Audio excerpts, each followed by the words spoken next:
बहुत बड़े संत हुए समर्थ गुरु रामदास जी महाराज। समर्थ गुरु रामदास जी महाराज बहुत अच्छे अवधूत महापुरुष, अपनी शिष्य मंडली को साथ में लेकर के सज्जनों इस धरती के भ्रमण के लिए निकले, तीर्थ यात्रा करने के लिए निकले।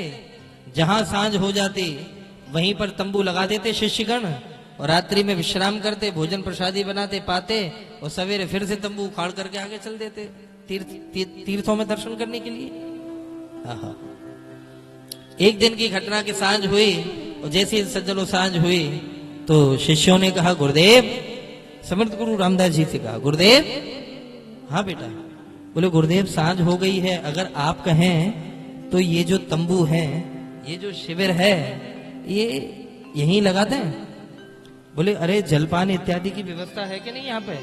बोले हाँ गुरुदेव है, बहुत बढ़िया कुआं है, बहुत बढ़िया कुआं है, और कुआं है तो जल होगा ही होगा।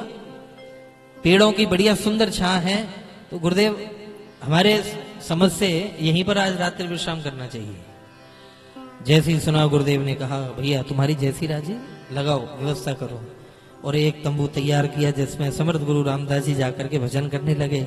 इधर शिष्यगणों ने अपने अपने तंबू ताने और कोई भोजन प्रसादी बनाने लगा, कोई सब्जी अमनिया करने लगा, अपने अपने अलग प्रकार से। कोई कीर्तन कर रहा है, कोई ढोलक बजा रहा है, कोई झांझ बजा रहा है। पानी लेने के लिए कुएं में गए, कुएं के पास में जब गए तो क्या देखते हैं कि इस कुएं में तो बहुत सारी गंदगी पड़ी हुई है, पानी पीने लायक नहीं है, बहुत सारी गंदगी है इसमें। गुरुदेव के पास में आए और गुरुदेव से कहा गुरुदेव, इस कुएं का पानी तो बहुत गंदा है, बहुत गंदा है ये पानी, ये कैसे पिएंगे? तो गुरुदेव ने कहा कि गंदा है, और ऐसे नजर नीचे डाल करके देखी तो वाकई पूरी गंदगी ऊपर छा रही थी। पत्ते, छोटी छोटी लकड़ियां सड़ रही थी, उसमें गल रही थी।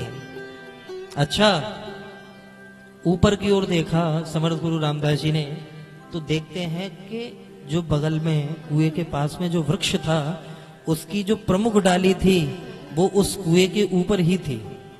गुरुदेव ने कहा अरे बेटा ऐसा करो, ये जो डाली है इस डाली को अमनिया कर दो, काट दो इस डाली को। क्यों गुरुदेव? तो समर्थ गुरु रामदास जी ने कहा बोले बेटा कुआं तो साफ हो ही जाएगा और इसके बाद में कभी कुएं में गंदगी नहीं जाएगी, इसलिए डाली को काट दो। कौन काटेगा? तो भैया गुरु और आज्ञा करी इसी, गुरुदेव की आज्ञा कौन नहीं मानेंगे। तो जितने शिष्य थे, अच्छा कई बार ऐसा होता है कि कुछ शिष्य बहुत ज्यादा दिखावे में आगे रहते हैं, कुछ बहुत ज्यादा ओवर दिखावे में रहते हैं। अरे गुरुजी हम काटेंगे, गुरुजी हम काटेंगे। समर्थ गुरु रामदास जी ने कहा अरे भैया पहले पूरी बात तो सुन लो। हाँ गुरुदेव बताओ। बोले इस डाल को इसी डाली पर बैठ करके ही काटा जा सकता है, इस डाल को इसी डाली पर बैठ करके ही काटा जा सकता है। और ध्यान रखें कि संभव है कि जो इस डाली को काटेगा हो सकता है कि वो कुएं में भी चला जाए। अब बताओ अब कौन काटने जाएगा इस डाली को? तो जितने शिष्यगण थे सबने कुदाल नीचे पटक दिया और हंस करके कहा गुरुदेव अभी तो उम्र बाकी है हमारी काफी है? अभी अगर कुएं में चले गए तो फिर बचेंगे संभव। सबने कुदाल छोड़ दिया। मौका परस्त लोग दिखाने के लिए तो ये जाहिर करते हैं कि मानो हम बहुत बड़े गुरु भक्त हैं, लेकिन जिस समय विपरीत और प्रतिकूल परिस्थितियां आती हैं उस समय सबसे पहले वही संग छोड़ते हैं, वही संग छोड़ते हैं। सब पीछे हो गए। उन समर्थ गुरु रामदास जी महाराज के बड़े परम प्रिय शिष्य थे जो बोलते नहीं थे, बहुत कम बोलते थे, बहुत ही कम। और मुझे लगता है भैया कि परिंदों को मंजिल मिलेगी हमेशा, परिंदों को मंजिल मिलेगी हमेशा, ये फैले हुए उनके पर बोलते हैं। परिंदों को मंजिल मिलेगी हमेशा, ये फैले हुए उनके पर बोलते हैं। और वही लोग रहते हैं खामोश अक्सर, जमाने में जिनके हुनर बोलते हैं।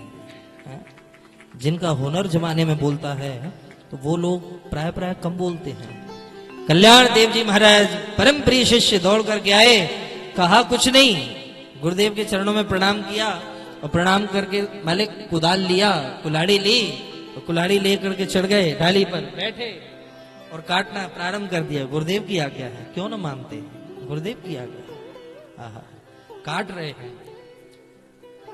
समर्थ गुरु रामदास जी ने कल्याण को जैसे ही डाली काटते हुए देखा तो मुस्कुराए, और मुस्कुरा करके सज्जनों समर्थ गुरु रामदास जी चले आए और अपनी जो तंबू था, जो टेंट था, उसमें आकर के बैठ गए, राम नाम का जप करने लगे। इधर जितनी शिष्य मंडली थी वो कुएं के चारों ओर खड़ी हो गई। अरे राम राम राम, पता नहीं क्या होगा, डाली कटेगी, पता नहीं कहाँ गिरेंगे कल्याण, पता नहीं कल्याण देव जी महाराज कहाँ गिरेंगे। और तब तो महाराज डाली कटी, गिरी, और इतने भयंकर रूप से डाली गिरी। होना क्या था वही हुआ कि नीचे कल्याण देव जी महाराज और ऊपर से डाली उस झुंडा कुएं में चले गए नीचे। और जैसे ही कल्याण देव जी महाराज गिरे, जितने शिष्य परिकर थे सब रोने बिलखने लगे। अरे गुरुदेव, ये क्या कर दिया आपने, आपने हमारे गुरु भाई का आज वध करवा दिया।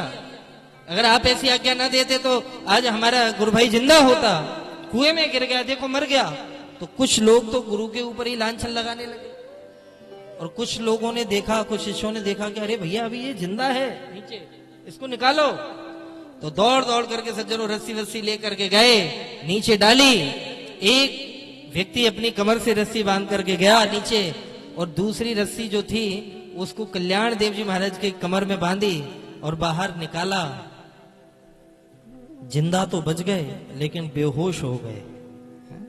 जिंदा तो बच गए कल्याण देव जी महाराज, लेकिन बेहोश हो गए, पड़े हैं। पेट दबाया, पानी उल्टी हुई, पानी निकला, पेट दबा रहे हैं। और काफी प्रयत्न करने के बाद मेरे भाई बहन, जैसे ही कल्याण देव जी महाराज ने नेत्र खोले, तो नेत्र खोलते ही पहला प्रश्न, गुरुदेव कहाँ है? पहला प्रश्न, गुरुदेव कहाँ है? ये सुनते ही जितने शिष्यगण थे वो कहते, अरे कल्याण देव ये तो बताओ, अब तुम कैसे हो, अब ठीक हो? अरे तुम कुएं में चले गए, बेहोश हो गए थे, अब ठीक से तो हो? उठ बैठे हुए कल्याण देव जी महाराज और हाथ जोड़ करके कहते हैं, भैया ये बताओ कि मेरे गुरुदेव कहाँ हैं, पहले ये बताओ गुरुजी कहाँ हैं? तो सभी शिष्यों ने कह दिया, बोले गुरुदेव शिविर के अंदर हैं अपने। कल्याण देव जी खड़े हुए और लड़खड़ाते हुए पैरों से चलते हुए आए, नेत्रों में आंसू हैं, नेत्रों में आंसू हैं। और कल्याण देव जी महाराज आए, समर्थ गुरु रामदास जी के शिविर में प्रवेश किया, और जैसे ही गुरुदेव को देखा तो साष्टांग गुरुदेव के चरणों में लेट गए। और जैसे ही गुरुदेव के चरणों में प्रणाम किया, समर्थ गुरु रामदास जी ने सर पर हाथ घुमाते हुए पूछा, कल्याण बेटे ठीक तो हो? क्या बात है, कल्याण बेटे ठीक तो हो? कैसे हो? ये कहना ही था, ये कहना था कि जैसे ही गर्दन ऊपर उठाई कल्याण देव जी महाराज ने, तो हिलकियों से रो पड़े, बोले गुरुदेव, हे मेरे गुरुदेव, आज आपकी कृपा से मुझे कुएं के अंदर भी प्रभु श्री राम का दर्शन प्राप्त हो गया। कुएं के अंदर भी मुझे प्रभु श्री राम का दर्शन प्राप्त हो गया। तो इससे बड़ी गुरु कृपा और क्या होगी मेरे भाई, इससे बड़ी महती गुरु कृपा क्या होगी? इसलिए प्रयच्छते गुरु प्रीतो वैकुंठम योग्य दुर्लभम। यदि गुरुदेव भगवान खुश हो जाए भाई, तो योगियों के लिए जो दुर्लभ वैकुंठ है उसको भी क्षण मात्र में सुलभ करा सकते हैं। ऐसी गुरु की महिमा है, ऐसी गुरु की महिमा है। एक बार जोर से बोलो, राधे राधे।